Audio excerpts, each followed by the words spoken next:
সারা দাও বাংলাদেশে আপনাদের সকলকে জানাই স্বাগত।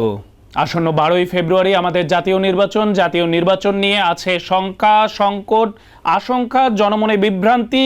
এর সাথে বাংলাদেশে অন্যতম এই জাতীয় নির্বাচনটি গুরুত্বপূর্ণ। কেন গুরুত্বপূর্ণ? জাতীয় নির্বাচনের সাথে এবার কিন্তু হচ্ছে গণভোট। তাই এই জাতীয় নির্বাচন নিয়ে জনগণের মনে নানান প্রশ্ন, সেই সকল প্রশ্নর উত্তর দেওয়ার জন্য সারা দাও বাংলাদেশ আজকের পর্বে অতিথি হিসেবে আমরা উপস্থিত করেছি বাংলাদেশের সাবেক নির্বাচন কমিশনার জনাব সাইফুল আলমকে। স্বাগত আমাদের অনুষ্ঠানে আপনাকে। ধন্যবাদ আপনাকে। এবং এই অনুষ্ঠান আপনারা যে জনগণের সামনে নিয়ে যাচ্ছেন সেজন্য আমি আপনাদেরকে পুনর্বার ধন্যবাদ জানাচ্ছি। একাল সেকাল বহুকাল ধরে আপনি নির্বাচন পর্যবেক্ষণ করছেন, নিজেও নির্বাচনের কমিশনার হিসেবে দায়িত্ব পালন করেছেন।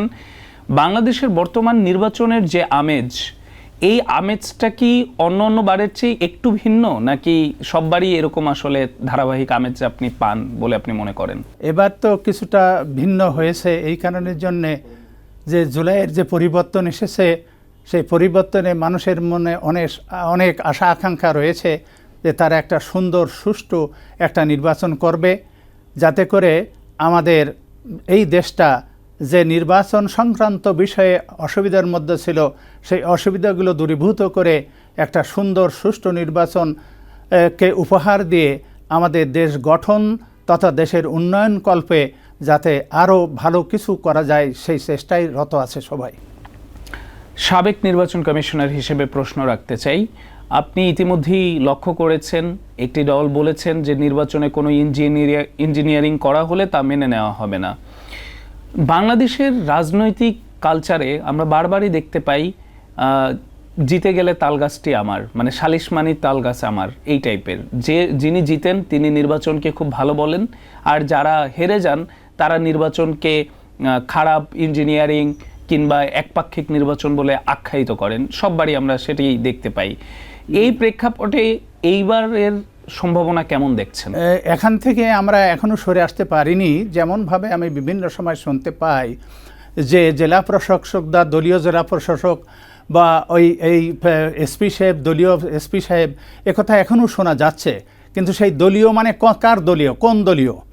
সুতরাং এখন সন্দেহের চোখ যদি থাকে, সন্দেহের চোখ নিয়ে যদি মন নিয়ে যদি আমরা এগোই, তাহলে তো সরকারের পক্ষেও কাজ করা অনেক সময় সম্ভব হবে না। চমৎকার বলেছেন। আমি জানতে চাই, জনগণের মনে এবার গণভোট নিয়ে একটা বড় ধরনের প্রশ্ন আছে, জিজ্ঞাসা আছে। এটি অনেকের কাছেই নতুন, অনেকেই গণভোট পায়নি। তরুণ প্রজন্মরা গণভোট তাদের জীবনে এই প্রথমবার পেতে যাচ্ছে। গণভোট নিয়ে আপনি যদি একটু বিস্তারিত আমাদেরকে বলতেন। গণভোটের বিষয়টা হচ্ছে যে স্বাভাবিকভাবে জনগণ বোঝে যে হা না ভোট। তো হা না ভোটে এর বিষয়টা একটু বেশি প্রসার করা দরকার। প্রসারের প্রসারতা যদি থাকে, ঘন ঘন বিভিন্ন জায়গায় প্রচার করা, বিভিন্ন জায়গায় যাওয়া, জনগণকে উদ্বুদ্ধ করা, যে বিষয়টার যে জটিলতা আছে সহজীকরণ করা, তাহলে মনে হয় যে সরকার যে লক্ষ্য নিয়ে এগোচ্ছে সেটা সফলতা পাবে।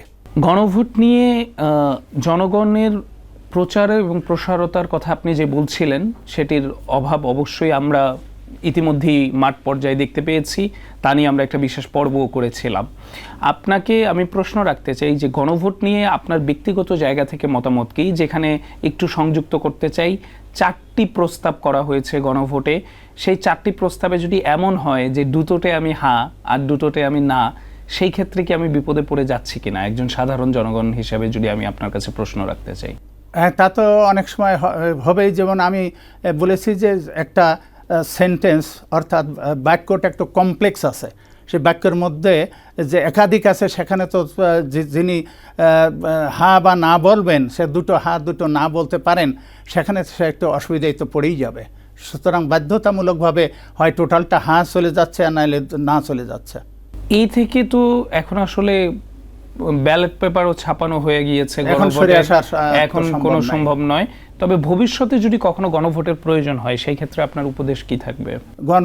বিশেষ করে হ্যাঁ না যেটা একেবারেই মানুষ বোঝে, স্বাভাবিক সাধারণ জনগণ যেটা স্বাভাবিকভাবে বোঝে, সেই হিসাবে একেবারে খুব সিম্পলিফাই করার দরকার, সহজীকরণ করার দরকার, হলে পারে এই হা না ভোটের বিষয়টা আমার মনে হয় সফলতা পায়। এই যে হা না ভোট বাংলাদেশের প্রেক্ষাপটে জনগণের উদ্দেশ্যে আমরা জানাতে চাই, এর আগে আসলে কতবার হয়েছিল কিনা এবং কতবার হয়েছে যদি আমাদেরকে। আমি খুবই ছোট ছিলাম মনে হয় আইয়ুব খানের আমলে, সে সময় তিনি যেহেতু সামরিক প্রশাসক ছিলেন, সেহেতু তিনি রাজনীতিতে থাকবেন বা তার প্রশাসন চলবে কিনা সেই ক্ষেত্রে হয়তো ওই সময় হয়েছিল। তার পরবর্তী সময়ে যে দেশের পট পরিবর্তনের কারণে সামরিক শাসন আসলো, তখন হা না ভোট হয়েছিল এবং পরিশেষে এরশাদ সাহেব যখন আসলো সেটাও সামরিক। এই সমস্ত এই তিনটি সময়ে হা না ভোটের ব্যবস্থা করা হয়। তখন হানা ভোটটি কি যে কোনো একটি বিষয়ের উপরই একটি বিষয়ে যে আমি থাকবো কিনা মানে আমার এতটা খেয়াল নেই, তবে হয়তো ছবি দিয়ে করা হয়েছিল, ছবি দিয়ে, যে সুতরাং একেবারেই পরিষ্কার, কোনো মানে লিখিত কোনো বাক্য ছিল না, কোনো টিক বা ক্রস বা এই ধরনের কিছু ছিল না। আচ্ছা, একেবারেই আপনার কাছে পরিষ্কার হলাম। তাহলে ভবিষ্যতে যদি কখনো আবারও বাংলাদেশে গণভোট আয়োজনের প্রয়োজন পড়ে, সেক্ষেত্রে আপনার থেকে দুটো উপদেশ আমরা পরিষ্কার হচ্ছি। একটি হলো যে অবশ্যই একটি সেন্টেন্সে জিনিসটি লিপিবদ্ধ থাকা উচিত একটি বিষয়ের উপরে, এবং আপনি যেটি বললেন এটি আসলে আমারও জানা ছিল না যে ছবি ছিল। তার মানে একজন বাংলাদেশের অধিকাংশ মানুষই এখনও একটি অধিক পার্সেন্টেজ মানুষ নিরক্ষরতার মধ্যে আছে ভোটারদের মধ্যে। তাহলে যিনি আসলে পড়তে পারেন না তিনি আসলে ছবি দেখে তার মতামত দিতে পারবেন বলে আমরা বিশ্বাস করি। সেই জায়গাটা থেকে ভবিষ্যতে অবশ্যই এই উপদেশ কার্যকরী ভূমিকা রাখবে সেই আশাবাদ ব্যক্ত করি। আমি ভিন্ন একটি প্রসঙ্গে যেতে চাই। নির্বাচনকালীন সহিংসতা বাংলাদেশে খুবই সাধারণ একটি ব্যাপার। এই নির্বাচনকালীন সহিংসতা নিয়ে আসলে আপনার কি বলার আছে? বাইরের দেশগুলোর তুলনায় বাংলাদেশে কি আসলে একটু বেশি নির্বাচনকালীন সহিংসতা হয়ে থাকে? আমাদের দেশে বর্তমান সরকার খুবই ধীরস্থিরভাবে এবং সুস্থভাবে এগোচ্ছে এ বিষয়ে, এবং প্রশাসন তথা আইন শৃঙ্খলা রক্ষাকারী বাহিনী দিয়ে নিয়ন্ত্রণে রাখার চেষ্টা করছে সরকার। এখন সবচেয়ে বড় বিষয়টা হলো এর সাথে সংশ্লিষ্ট যারা নেতৃবৃন্দ এবং তাদের কর্মীবৃন্দ, উৎসাহী কর্মীবৃন্দ, তাদেরকে তারা যদি বুঝিয়ে সুঝিয়ে নিয়ন্ত্রণের মধ্যে রেখে তারা দেশটাকে যদি ভালো চান এবং সুষ্ঠু সুন্দর নির্বাচন এর মাধ্যমে যেই ক্ষমতা আসুক সেই ক্ষমতাটা মেনে নেন, তাহলে মনে হয় অসম্ভব কিছুই না।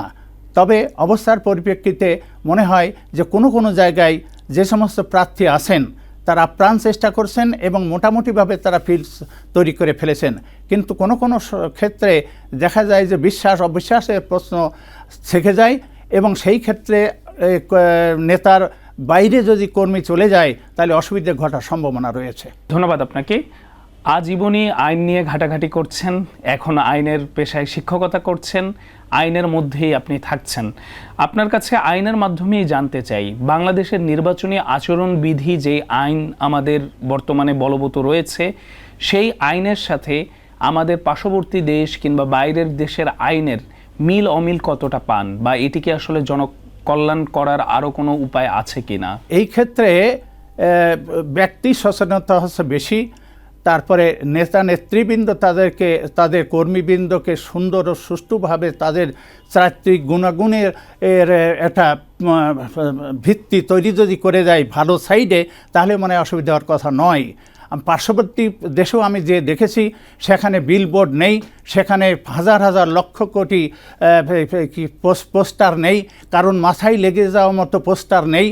সেখানে আমাদের এখানে হাজার হাজার লক্ষ কোটি পোস্টার হয়ে যায়, এমনকি মানুষের বাড়ি ওয়ালে যে কোটি টাকার বাড়িটাও তারা একেবারে দৃষ্টিকটু করে ফেলে।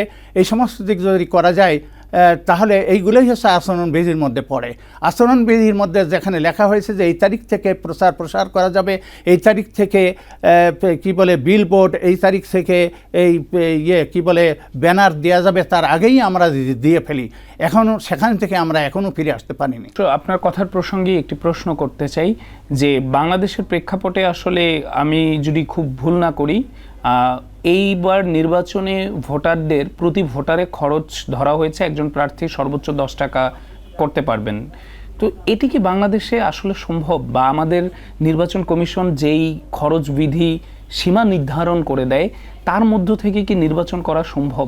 আপনি কি মনে করেন ব্যক্তিগতভাবে? এখন সম্ভব কি অসম্ভব এটা যারা করবেন তারাই ভালো বলতে পারবেন। তবে আমি অনেক নির্বাচন আমি দেখেছি। আমি আবার কিছুটা পিছনের দিক যেতে চাই যে শৃঙ্খলার ক্ষেত্রে যেখানে একজন আনসার এবং একটা কাঁচা বাঁশের লাঠি গতকাল কেটেই আজকে নিয়ে তারা থেকেছেন একটা কেন্দ্রে, সেখানে পুলিশ ছিল না, সেখানে সামরিক বাহিনী ছিল না, তাও সুষ্ঠু নির্বাচন হয়েছে। আর যারা ভোটার তারা নিজেরা গিয়েই সেখানে ভোট দিয়েছে। হিসাব মতো কোনো ক্যান্ডিডেট কাউকে ওই রিক্সা খরচ দিয়ে গাড়ি খরচ দিয়ে আনবেন না, যার চেষ্টায় তিনি যাবেন, সেখানে খরচ হওয়ারই কথা না। তারপরেও সরকার একটা নির্ধারণ করেছে সরকার, কিন্তু বর্তমান প্রেক্ষাপটে 10 টাকা হয়তো না হলেও কিন্তু যেখানেই টাকা বেশি করা হবে, দেওয়া হবে, ধরা হবে, তখন তো সেখানে অপচয় হওয়ার সম্ভাবনা আরও বেশি থাকে। সুতরাং এক্ষেত্রেও আমাদের সচেতনতা দরকার এবং আমাদের নিজে ইচ্ছা করে আমরা ভোট কেন্দ্রে যাব এবং অন্যান্য ক্ষেত্রে যেটা খরচ হয় সেটা খরচের ক্ষেত্রে আমরা সচেতন থাকব। ধন্যবাদ, একেবারেই স্পষ্ট আপনার কাছ থেকে উত্তর পাচ্ছি। আমি আসলে আরেকটি বিষয় আপনার থেকে জানতে চাই। বাংলাদেশের প্রেক্ষাপটে বেশিরভাগ গ্রাম অঞ্চলগুলোতে আমরা দেখতে পাই নির্বাচনের আগের রাতে ভোট বিক্রির মহা উৎসব চলে। নির্বাচনের সময় জাতীয় নির্বাচনেও তার ব্যত্যয় ঘটে না, স্থানীয় নির্বাচনগুলোতে এর প্রভাবটা বেশি দেখা যায়। জনগণের উদ্দেশ্যে আসলে এই ব্যাপারে যদি আপনি একটু সচেতনতামূলক কথা বলেন যে আসলে 500 টাকা কিংবা 1000 টাকার বিনিময়ে নিজের ভোটটা যে অন্য কাউকে বিক্রি করে দিচ্ছে, এই ব্যাপারটা আসলে ভবিষ্যৎ প্রজন্ম এবং ভবিষ্যৎ রাষ্ট্রের জন্য কতটা ক্ষতিকারক দিক হতে পারে? জনগণের কাছে আমার আবেদন থাকবে যে আপনারা এদিকে মোটেও লক্ষ্য করবেন না। আপনার এই 500 টাকা দিয়ে আপনি নিজেকে বিক্রি করবেন না। আপনার যেটা মন চাই, যাকে আপনার মন চাই সেখানে আমি ভোট দেবেন। আপনার ভোট পরবর্তী সময়ে সরকারই আপনার প্রোটেকশন দেবে এবং এখনও সরকার আপনাকেই প্রোটেকশন দিচ্ছে। ধন্যবাদ আপনাকে। আমি একটু ভিন্ন প্রসঙ্গে যেতে চাই। নির্বাচনী আচরণবিধি মেনে চলার ক্ষেত্রে আমরা সবসময় দেখতে পাই বড় দলগুলোর প্রতি প্রশাসন কিংবা নির্বাচন সংশ্লিষ্ট ব্যক্তিবর্গ এক ধরনের আচরণ করে, ছোট দল বা স্বতন্ত্রের প্রতি আরেক ধরনের আচরণ করে। এটি একটি নির্মম বাস্তবতা এবং এটি একটি ওপেন সিক্রেট আমি বলতে চাই। এই জায়গায় আপনি আসলে কি বলার আছে? এই জায়গায় নিরপেক্ষ থাকার পথ কি হতে পারে, উপায় কি হতে পারে?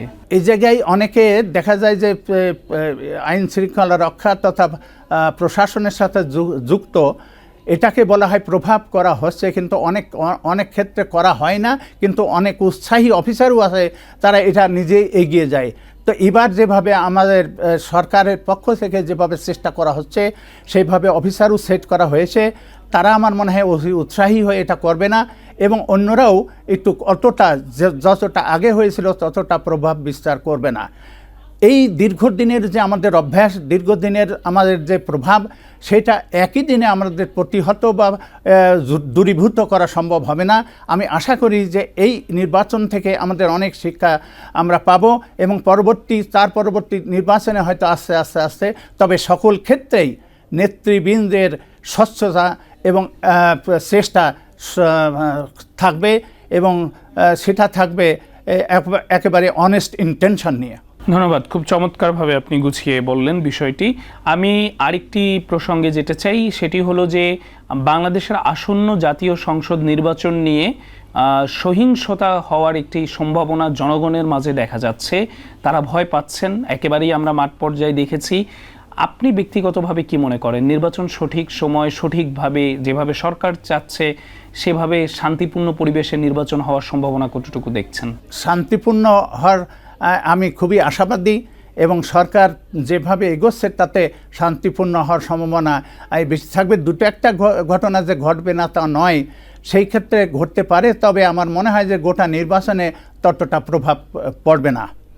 আর আমি আগেই বলেছি যে এটা একদিনে দূরীভূত করা সম্ভব নয়, হয়তো আস্তে আস্তে আমরা এই দূরীভূত করতে সক্ষম হব। বাংলাদেশের বর্তমান সার্বিক নিরাপত্তা ব্যবস্থা নিয়ে আপনি কতটা সন্তুষ্ট একজন সাধারণ জনগণ হিসেবে যদি উত্তর দেন?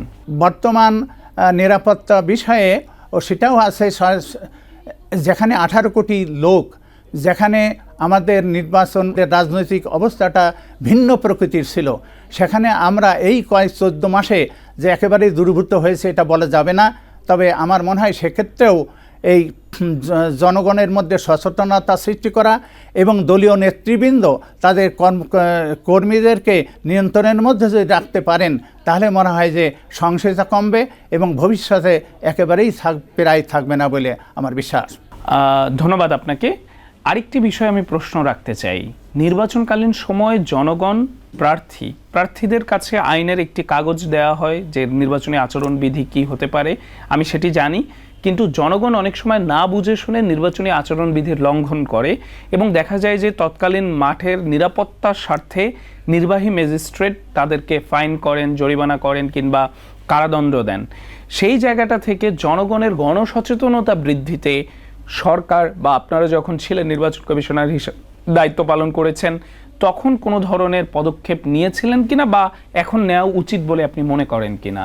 এখনও নেওয়া উচিত, আগেও হতো, তবে কতটুকু কার্যকর হতো সেটাই হচ্ছে বিষয়। আমার মনে হয় যে আমাদের বিভিন্ন অঙ্গ আছে, সেই অঙ্গগুলো যদি সঠিকভাবে কাজ করে তাহলে হতে পারে। যেমন ইউনিয়ন কাউন্সিলে যারা সদস্যবৃন্দ থাকেন তারা যদি পজিটিভলি কোনো কাজ করেন, তারপরে যে সমস্ত রাজনৈতিক দলগুলো নির্বাচনে অংশগ্রহণ করে তাদের কর্মীদেরকে যদি বুঝিয়ে দেওয়া হয় যে সাধারণ ভোটারদের কাছে যে তোমরা এই নির্বাচন আচরণবিধির কথা, তারপরে নির্বাচন সুষ্ঠুকরণের বিষয়গুলো কথা তারা যদি ব্যাখ্যা দেন, বুঝিয়ে দেন, তাহলে মনে হয় অনেকটাই ভালো হওয়া সম্ভব। ধন্যবাদ আপনাকে। বাংলাদেশের জাতীয় নির্বাচন অনেকগুলো দেখার সৌভাগ্য আপনার নিশ্চয়ই হয়েছে।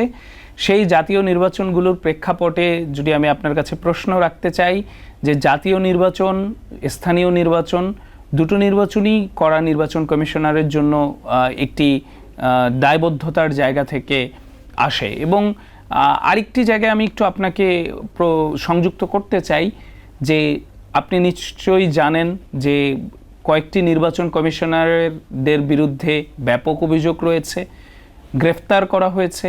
প্রধান নির্বাচন কমিশনার সাবেক যারা ছিলেন, যিনি একজন গ্রেফতার অবস্থায় আছেন। এই ব্যাপারটা কি আসলে, প্রশ্নটি করতে চাই অন্যভাবে, স্বাধীনভাবে নির্বাচন কমিশন বাংলাদেশে কাজ করতে পারে কিনা? আপনার মতামত কি এই ব্যাপারে?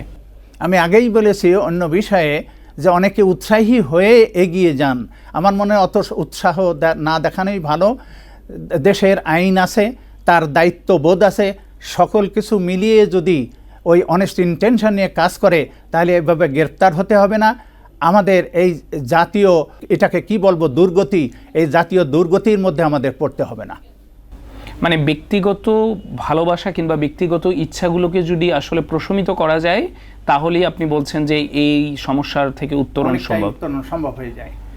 ধন্যবাদ আপনাকে। নির্বাচন কমিশনার হিসেবে দায়িত্ব পালন যখন করছিলেন সেই স্মৃতির আলোকে শুনতে চাই, নির্বাচন কমিশনারের দায়িত্বটা কি খুব ভারী? কোনো প্রেশার আসে সরকারের পক্ষ থেকে বা আসলে কেমন স্মৃতি ছিল আপনার সময়টুকু? না, নির্বাচন কমিশনার হিসাবে আমি খুব অল্প সময় ছিলাম, আর এভাবে সরকারের পক্ষ থেকে কোনো প্রেশার আসে না এবং আমি নির্বাচন পর্যন্ত আমরা যেতে পারিনি। এই কারণের জন্যে তার পরবর্তী সময়ে কি হতো আমার জানা নেই। এমনি আপনি যতদিন দায়িত্ব পালন করেছেন সরকার না, একেবারেই না, কোনো হস্তক্ষেপ করা হয়নি। তার মানে আপনার কথার প্রেক্ষিতে কি আমরা বলতে পারি যে নির্বাচন কমিশন আসলে চাইলেই নির্বাচনের পরিবেশ কিংবা নির্বাচন সুষ্ঠু এবং নিরপেক্ষ করা সম্ভব? খুবই সম্ভব। এবং আমার মনে হয় যে আমাদের দেশে যারা নিরপেক্ষভাবে তাদের যে জায়গায় ছিলেন, নিরপেক্ষভাবে তাদের কাজগুলো করেছেন, তাদেরকে যদি নিয়ে আসা যায় তাহলে মনে হয় যে নির্বাচন কমিশন আরও সুন্দর হয়। ধন্যবাদ। মানে নিরপেক্ষ মানুষদেরকে নির্বাচন কমিশনে আনার জন্য আপনার পরামর্শ থাকলো। ধন্যবাদ।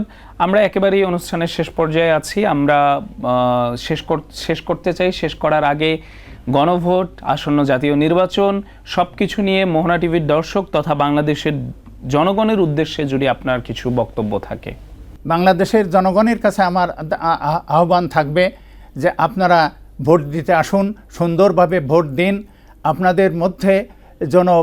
আপনাদের মধ্যেও যেন অনৈতিক কিছু না ঢোকে, কারোর প্রেসারে, কারোর প্রভাবে, কারোর টাকায় আপনারা ভোট দেবেন না।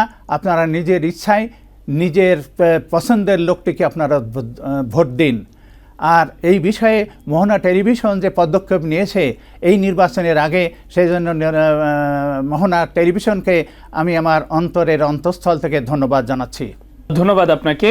প্রিয় দর্শক, শুনছিলাম একজন সাবেক নির্বাচন কমিশনারের মুখে আসন্ন জাতীয় সংসদ নির্বাচন নিয়ে জনগণের মনে উত্থাপিত নানান প্রশ্নের উত্তর কিন্তু তিনি দিয়েছেন এবং অত্যন্ত সাবলীলভাবে তিনি দিয়েছেন।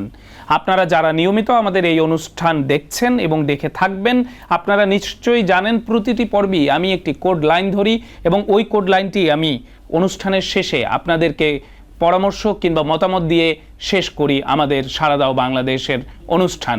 আজকের অতিথির যেই লাইনটি আমার কাছে সবচেয়ে ভালো লেগেছে এবং যেটি কোট করা আমার প্রয়োজন বলে মনে হয়েছে, সেটি হলো সাড়া দাও বাংলাদেশের আজকের পর্বে তিনি একটি লাইন খুব গুরুত্বপূর্ণভাবেই বলেছেন, গণসচেতনতা সবচেয়ে জরুরি। উনি বারবারই জনসচেতনতার কথা এনেছেন। যতগুলো সমস্যার কথা আমি তার সামনে তুলে ধরেছি, তিনি বারবারই কিন্তু জনগণের সচেতনতা এবং জনগণ যদি আসলে বিষয়গুলোতে সচেতন না হয় তাহলে কিন্তু সমাধান সম্ভব নয়, এই ব্যাপারটি তিনি বারবার পরিষ্কার করতে চেয়েছেন। অর্থাৎ আপনি জনগণ, আপনি সিদ্ধান্ত নেবেন সামনে আপনাদের প্রতিনিধি, আপনাদের নেতা ঠিক কেমন হবে। তিনি এই ব্যাপারটি বুঝাতে চেয়েছেন এবং জনসচেতনতার গুরুত্ব নির্বাচনে সর্বাধিক তিনি কিন্তু সেই ব্যাপারটি তুলে ধরেছেন। আমি জনগণের উদ্দেশ্যে শুধু একটি কথাই বলতে চাই, আমরা সত্য মিথ্যে, সাদা কালো, রং বেরং, লাল কিংবা হলুদ, তার পার্থক্য ধরিয়ে দেওয়াটা আমরা সাংবাদিক কিংবা আমাদের টেলিভিশনের কাজ। সিদ্ধান্ত নেওয়ার দায়িত্ব আপনার। কাকে আপনি নির্বাচিত করবেন, আপনার মূল্যবান ভোট, আপনি কাকে দিবেন সে সিদ্ধান্ত আপনার। আমরা কেবল আপনার প্রশ্ন নিয়ে চলে যেতে পারি জনপ্রতিনিধিদের কাছে কিংবা সংশ্লিষ্ট এসব ব্যক্তিদের কাছে যাদের কাছে লুকানো আছে আপনাদের মনের ভিতরে থাকা প্রশ্নের উত্তর। নতুন কোনো পর্বে, নতুন কোনো অতিথি নিয়ে, নতুন কোনো স্থানে আবারও আপনাদের সামনে হাজির হব।